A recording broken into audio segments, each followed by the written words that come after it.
broadcasting live from Haven Conference 2022 in Atlanta. It's time for Organization Conversation, brought to you by Wall Control Storage Systems. Wall Control gives you the storage and organization you crave.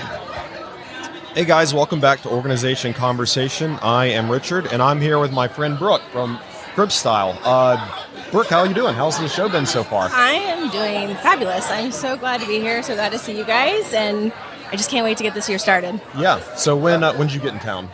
We got in Wednesday night, so my whole family comes with me. Yeah. And they've come every year. I've been coming to Haven for 8 years.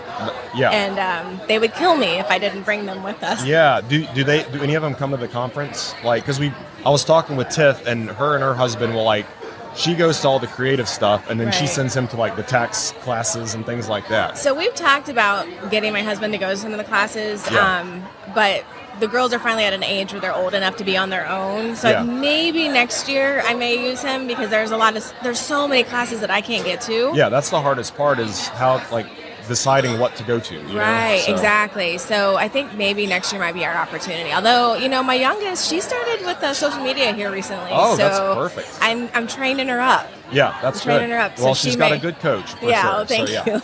Yeah. So, any big objectives or goals you're looking to accomplish this year? You coming that many, 8 years. That's a lot of experience you have. You probably know what you're looking to do, and collaborations, things along those lines. And I'll tell you, every year is different. Every year I'm in a different season of my life when I come here, so I definitely have different objectives and things that I want to do. Most importantly is just getting to know the brands on a more personal level. I feel like when you make those connections, they're more genuine than sliding into someone's DMs and be like, hey, I want to do this project with you. Yeah.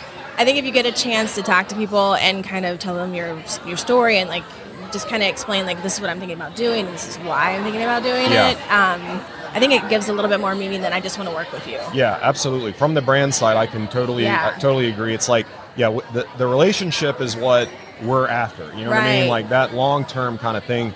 And those are the ones that benefit both parties the most, for sure, over time. So, and how you can really get creative as the years go by, and you come up with ideas. So, we have a lot of partners that we work with that have helped us out a ton in ways that aren't even directly related to, what you see on Instagram or whatever. So it's that's where the value is for both folks. So these are great conferences for that sort of thing. Absolutely. And I'm a mentor again this year. This is my awesome. Third year being a mentor.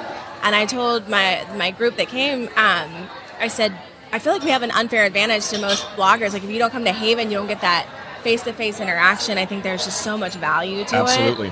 And I just told him, I said, there's so much to learn and so many great people to meet that I just feel like this conference is just way more value than what you even pay for the ticket. Absolutely. And I think there's something to be said for, so there's the community on, online, on Instagram, that you do feel that it is a community, but there's something about in person, it really, it is the definition of community, so it's a different kind of thing. So, we've seen it. We've been fortunate. I think this is maybe our third Haven, and third Workbench Con we went to this past, this year. And so, you really start to see that, and everybody coming together and, building those relationships over time, conference by conference. So how did you get your start, Brooke? How did you get into this? So the very first year that I came, I was still working for the government. And I had I used to work for the government. Yeah, so I used to work for Social Security. Awesome. I was DOD, but So I was feeling my soul getting sucked away, and I was like, I need some creative outlet. I fell in love with one of the bloggers. I just loved all of her content.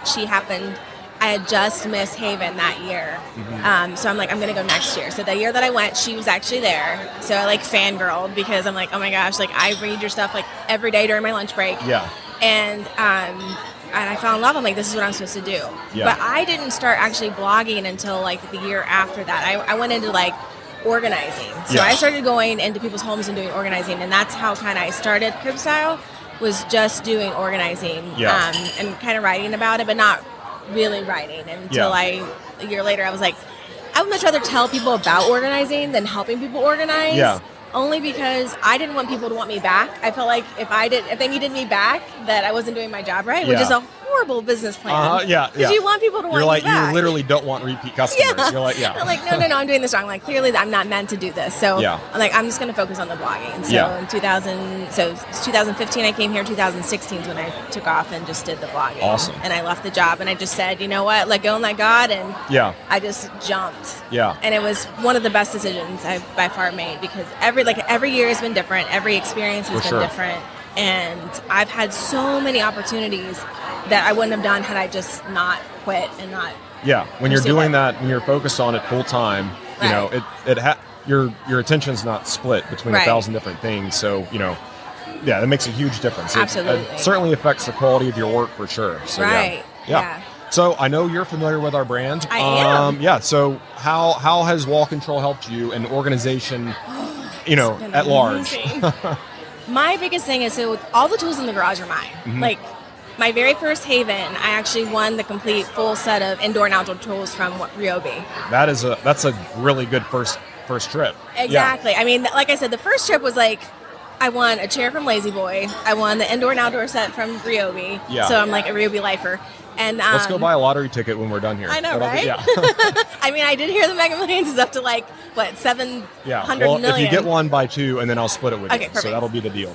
So I was just so sick of people coming in. My husband, I love him dearly, coming in and taking my tools. That's a very nice way to refer to him, too. I like that. Just vague people. Like, people. Everybody knows. I'm not going to call them out, but people coming into my shop and taking my tools, and then I can't figure out where they went. But now that everything's up on the wall and you can see it, it's like a museum for my tools. Yeah. And I absolutely love it. I mean, it's been a godsend, and I have been able to keep everything organized, and it's stayed in its space. Yeah. And I've added to it, and I want to expand it because it's just been that amazing. Yeah, it just it helps you be that much more efficient and absolutely. Stay in flow and really, you know, keep your project going in the right direction without constant interruptions hunting for something. Absolutely. So, And I love all the different accessories, and I've been able to use things in different ways, and it's been a huge game changer. Because I felt like when it was in my tool chest, it was like in the abyss. Like, for sure. It was like dragging things out and like pulling things out of there because something got piled on something top of something else, and I'm just like, you're gonna ruin my tools. Exactly. Yeah, you don't know where anything is, and you're gonna ruin stuff. Right. So, and wasting time. So so now having them up on the wall, it's a beautiful display. I can tell when something's missing,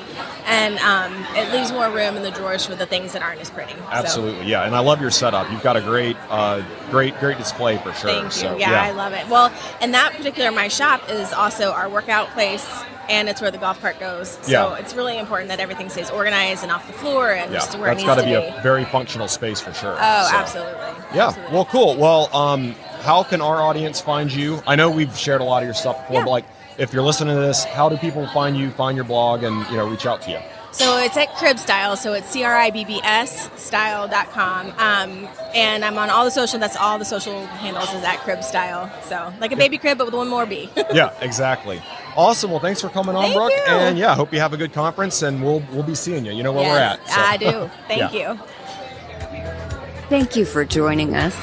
Organization Conversation is brought to you by Wall Control, a family-owned and operated producer of best-in-class wall-mounted organizers for your home or business, made right here in the USA. To learn more, go to wallcontrol.com.